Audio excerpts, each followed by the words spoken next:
balik lagi di channel aku. Terima kasih ya udah klik video ini.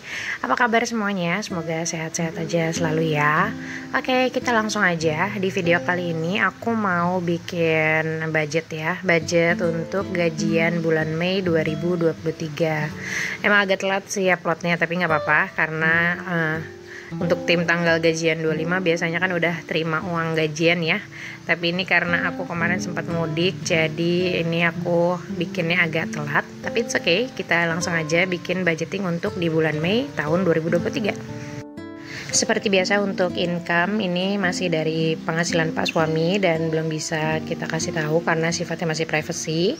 Lalu aku akan bagi menjadi beberapa kategori. Kategori pertama ini adalah kategori kewajiban atau tagihan-tagihan ya, atau anggaran yang tidak berubah tiap bulannya. Jadi nominalnya itu tidak pernah berubah ya, dan selalu ada di tiap bulan. Yaitu ada kategori operasional untuk rumah. Di sini kan karena kami masih tinggal bersama orang tua, jadi untuk budget rumah dan budget keluarga kecil kami itu dipisah. Lalu ada kebutuhan SPP sekolah anak sebesar 230.000 dan ada iuran komite sekolah sebesar 35.000 dan juga ekstrakurikuler sebesar 35.000. Tidak lupa kita sisihkan untuk zakat. Di sini nominalnya masih aku rahasiakan ya. Di kategori pengeluaran selanjutnya ada Netflix sebesar 186.000. Di sini sistemnya aku patungan sama adik-adik aku ya. Jadi 186.000 kita bagi-bagi lagi. Nah, ini ada yang berubah di bulan ini untuk abodemen itu aku naikkan sebesar 160.000. Ini untuk kuota aku ya. Jadi karena aku langganan, jadi aku tidak ada budget untuk kuota. Kenapa dinaikkan di bulan ini? Karena kemarin kan aku sempat mudik. Jadi kalau di luar rumah itu kan penggunaan kuota tuh suka lebih banyak ya. Jadi aku beli kuota ekstra gitu selama aku mudik. Dan untuk selanjutnya ada pajak mobil. Ini aku sisihkan tiap bulannya 300.000. Lalu untuk dana maintenance atau service aku sisihkan sebesar 100.000 tiap bulannya. Jadi ini dia untuk kategori yang selalu sama di tiap bulannya dan selalu harus dibayarkan tiap bulannya ya. Makanya aku tulis namanya kewajiban. Lalu di pos selanjutnya ada giving, ini untuk orang tua dan mertua, juga untuk kebutuhan sedekah. Tapi nominalnya belum bisa aku kasih karena sifatnya masih bersifat ini ya, privacy. Tapi untuk anggarannya sudah aku dan suami siapkan. Jadi kalau misalkan dibutuhkan sudah ada pos-posnya. Oke, kita langsung untuk di bulan Mei ini ada kategori saving juga sama seperti biasanya. Tapi memang di saving bulan ini aku agak berbeda ya, karena ada beberapa pengurangan dan juga ada penambahan kategori. Nah, ini untuk yang pertama, aku sisihkan dana darurat sama seperti bulan lalu 50.000 yang akan aku masukkan ke 100 amplop. Tapi aku lupa nge-record, jadi langsung aku masukin kemarin begitu pulang mudik, aku langsung cash stuffing uang gajian, saking nggak mau ke campurnya gitu ya antara uang THR dan uang gajian setelah mudik gitu kan, kita masih hektik. Jadi aku langsung tabung aja. Dan itu selanjutnya ada uang pangkal untuk sekolah dasar. Di bulan ini aku saving sebesar 200.000. Memang agak kecil karena di THR kemarin aku sempat menyisihkan gitu ya untuk tabungan uang pangkal sekolah dasar ini. Nah, untuk yang tabungan ini nggak aku pegang cash, tapi aku simpan di reksadana pasar uang. Nah, ini dia untuk selanjutnya ada kategori karya wisata. Jadi di bulan ini anak aku tuh ada karya wisata untuk porseni gitu ya dari sekolahannya. Jadi budgetnya itu aku alokasikan dari sini. Nah, karya wisatanya sebesar 335.000 dan seperti biasa aku menyisihkan dana tak terduga 200.000.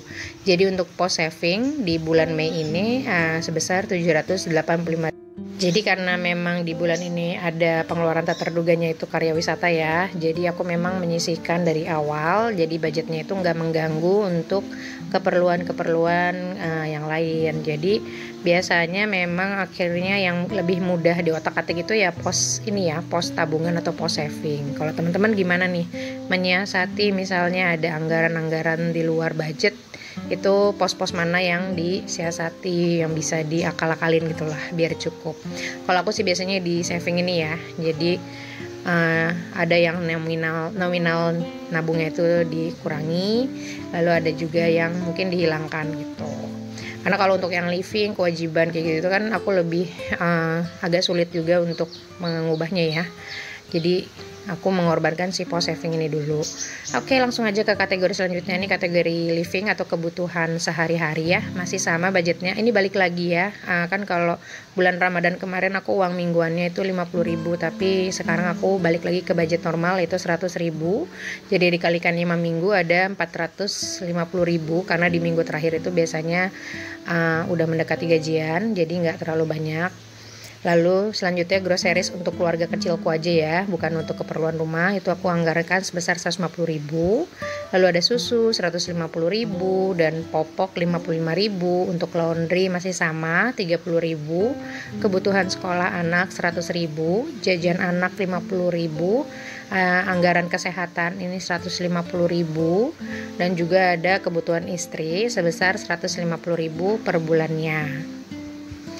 Jadi untuk kategori living ini masih balik lagi ya ke budget sebelum Ramadan. Jadi tidak ada pengurangan anggaran khususnya untuk yang anggaran mingguan. Ini aku lagi total dulu ada berapa jumlah yang aku butuhkan untuk living ya di bulan Mei, insya Allah 1 bulan ke depan ini. Udah selesai ngitung-ngitung sebesar 1.285.000. Jadi untuk kebutuhan living ini 1.285.000.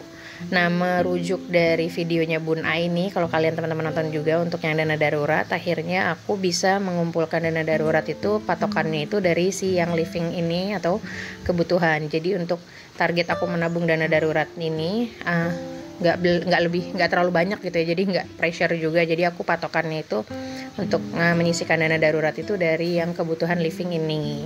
Untuk ibu rumah tangga kayak kita itu memang tidak terlalu berat ya. Kalau ngikutin pakar keuangan yang lainnya kan itu berapa kali penghasilan, nah itu cukup berat, dan untuk aku sebagai ibu rumah tangga tuh bikin pusing. Tapi akhirnya setelah nonton video Bun Ai yang soal dana darurat itu dari kebutuhan living, akhirnya aku bisa menakar nih berapa yang harus aku tabung tiap bulannya atau targetnya untuk mengumpulkan dana darurat. Itu untuk kategori selanjutnya ada kategori hiburan ya atau fun biasa, hiburan 300.000, uang jajan juga 100.000, jadi 400.000. Masih sama budgetnya, nggak ada yang berubah. Dan untuk miscellaneous atau lain-lain aku anggarkan 50.000 tiap bulannya. Oke, kita berlangsung atau berpindah ya ke husband budget atau budget Pak suami di bulan Mei ini. Ini juga nggak ada perubahan sih ya. Cuma nanti ada satu kategori yang aku hilangkan aja. Tapi untuk nominalnya itu tidak berubah. Jadi untuk husband budget itu masih sama, ada kebutuhan bensin mobil dikali 5 minggu, karena memang Pak suami bekerjanya naik mobil dan kita cuma punya satu kendaraan, jadi alokasi bensin memang agak besar di pengeluaran kami. Di sini ada 1.200.000, dan uang saku Pak suami dibagi sebagai maksudnya dibagi menjadi 5 minggu juga sama ya kayak uang mingguan aku. Di sini di budgetnya 850.000 atau di per minggunya itu sekitar 170.000-an. Dan juga ada alokasi untuk uang pulsa ya. Biasanya itu ada uang tol juga. Nah, ini untuk uang tol itu aku alokasikan 100.000 di bulan ini. Kemarin kita sisa tol tuh masih ada ya dari pergi mudik, jadi mungkin ini akan surplus. Jadi aku alokasikan masih sama 100.000 aja sih. Nah, ini untuk pulsa Pak suami, di sini aku anggarkan 105.000. Biasanya beliau itu isi pulsa tuh 2 bulan sekali ya, nggak pakai abodemen, masih biasa pasca bayar. Jadi anggarannya itu 51.000 gitu loh per 2 minggu. Nah, ini untuk kebutuhan mobil, ini untuk cuci mobil biasanya itu aku alokasikan 60.000. Nah, biasanya kan ada dana tak terduga untuk Pak suami ini, tapi di bulan ini aku nggak anggarkan. Jadi karena di uang jajannya itu ada lebih surplus berapa ribu, jadi mungkin nanti kalau misalkan Pak suami ada kebutuhan mendadak itu aku ambil dari dana tak terduga yang aku punya gitu. Oke, jadi ini aja untuk budgeting aku di gajian Mei ini. Jadi kemarin memang cukup hektik banget ya, karena kan untuk yang tanggal 25 kan menerima gajinya itu kan pasti pas lagi momen-momen mudik atau habis lebaran banget. Jadi aku langsung kemarin tuh pas masih di kampung aku pisah-pisahkan anggarannya berdasarkan handphone aja karena nggak bawa buku catatan.